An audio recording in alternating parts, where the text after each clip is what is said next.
Okay, now on to the third subject today, Vic. I would like to ask you, you've so many years in tennis as a player and as a teacher. What are the most important pieces of advice that you have for recreational players? It doesn't matter if it's technique or the mental game. What do you think is the most important, are the most important aspects to keep in mind? Well, for me, number one is to only concentrate on the shot you're hitting. Don't worry about the past. Don't worry about the future, because those things contaminate the signal from the brain to the muscle. If you can just keep your head still. Now, we found that certain brain types, intuitive players, have a hard time keeping their head still. They have to really work on keeping their head down to keeping their eye on the spot where the ball was hit. When you watch Roger Federer, you'll see his chin over his upper arm half the time, still looking at the spot where he hit the ball. Right. But most people, if they turn their head early, your head weighs more inch for inch than any other part of your body. And if you look out early, you don't get the racket low, you cut across your body, and the ball very often goes into the net. So it's very important that you just get in the habit of hitting that same old boring winner. You keep your head still, make sure you're going up 30 or 40 degrees, the racket's vertical at impact, and you'll be surprised how many people you can beat. But that's also a mental part of this game. The mental part is that people start thinking about, geez, I had them 40 love and lost the game, or I had an ad, I blew an easy overhead, that sort of thing. You can't do that. That intercepts certain signals from the brain to the muscle, and it just causes people to play worse. So if they could just get in the habit of playing the shot they're hitting, Right. play it perfectly. And if you don't know how to hit that ball perfectly, then you get that in a lesson. But it's a physics problem. People think coaches really know something very unique, but it's not. It's a physics problem. We did tons of ball studies in wind tunnels and outside at 8,000 feet, 1,000 feet at sea level. And it's very important for people to know what, if they hit up 30 degrees, for example, at sea level, the ball goes 5 feet over the net, and if they hit it 50 miles an hour, that is, and the ball lands 20 inches inside your opponent's baseline. Well, I once wrote an article about that, and Billie Jean, I said, I think you could beat almost everybody in the world just hitting it deep like that, time after time. And Billie Jean called me and said, you're wrong, I could beat everybody. She's right. Yeah. She's right. Yeah, I remember. If you hit that ball deep and down the center every time, you'd probably beat everybody in the world.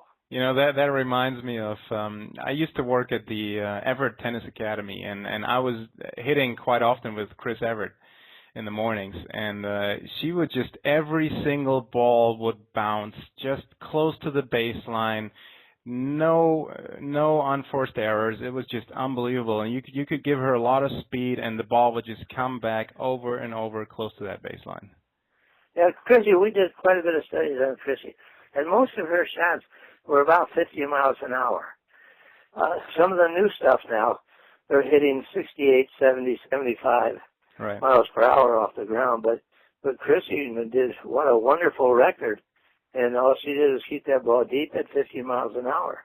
Yeah, yeah. She never missed, and she moved well. Yeah. That's right. Yeah. Okay, so let me sum that up for technique, keeping your head still when you're hitting the ball and then not following it with your eyes was the first thing you talked about, right? Yeah, don't be looking out early to see where the ball is going, and make sure that your head is still while you're hitting it. Right, yeah. And then the second one was basically to swing low to high, right, to get that racket underneath the level of the incoming ball and swing upward. Right, 30 degrees. But again, people think they're down. This is that study that was so valuable to me that Diane Ross did, that people, when we ask people to get the racket down lower, they're pretty sure it's low and it's at chest level. Right. And so you can't lift up 30 degrees. And if you want more spin, 30 doesn't give you much spin. Chrissy didn't get much spin. But at 40 degrees, you start adding more top spin. And we've got a lot of shots of Rafa hitting 60, 70 degrees. Yeah. Yeah, incredible. And what about tactics? What are kind of the most important pieces of advice you have for the recreational players out there? Well, from the tactical side, is don't miss. That you get the other person to worry. People don't really understand much about the psychological side, but tennis is about intimidation. It's can you intimidate your opponent so they crack up and go to the back of the brain, Yeah. and you can do that by sometimes getting to the net. But what I like in the recreation player to do is experiment from time to time, have some fun, and because when you're having fun, the front stays lit on the brain too. So that's very important. That's why I always had the term "laugh and win," and it's really important. But I find that the biggest problem with recreation players is that they get mad at missed opportunities. Yeah. So the mental game, basically. Yeah. You bet. Yeah. It happens a lot. Happens to me. It happens to everyone. We just get upset. And yeah. But if you keep working on it, I've found that it gets better. It gets better, and then you just got to keep working at it and be willing to make some changes and the way you think about these things. Well, at Wimbledon today, Lisicki is down 3-love in the third set. Yeah. But because she was down 3-love against Serena and beat her, she said, "Geez, I was down 3-love against Serena and I beat her, so I can beat this player down."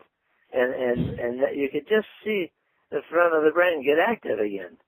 Yeah, absolutely, and that's actually interesting because I saw that match as well. Lisicki is obviously a German player, and she has so much potential. She really hasn't been known for her mental toughness, and she's kind of, she's lost some big matches in situations like that, and now for the first time, really, she's won 2 in a row, and really big situations like that. So it'll be interesting to see if that kind of changes her brain for the long term.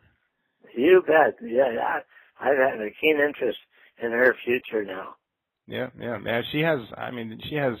Apart from Serena, next to Serena, she has probably the biggest game on the women's tour, I think. Well, and the game now is, that when you're watching the women play, you're also watching some of the same strokes that the men have. They're hitting so hard, and it's just wonderful. And in the early days, the women played with one hand, but the biggest problem, their extensor muscles were weak, and they couldn't take a high bounce. So the men refused to play mixed doubles for years with the women. Yeah. And then all of a sudden they learned to hit a two-handed backhand service return with a steady racket. And now a lot of men are playing mixed doubles. Yeah. Interesting. All right, Vic. Thanks so much for joining us here, and your advice was obviously really, really good. You've certainly influenced my career as a tennis teacher heavily. What we do here with online tennis instruction, I'm not sure if you know this, but there are close to 20,000 people that receive these video tips on a regular basis, and what I do has been heavily influenced by your books and all the research you've done. So thanks very much for that. Well, thanks all my friends in Germany. I really enjoyed it when I had my schools there. But at 83 years old right now, I'll be 84 next month.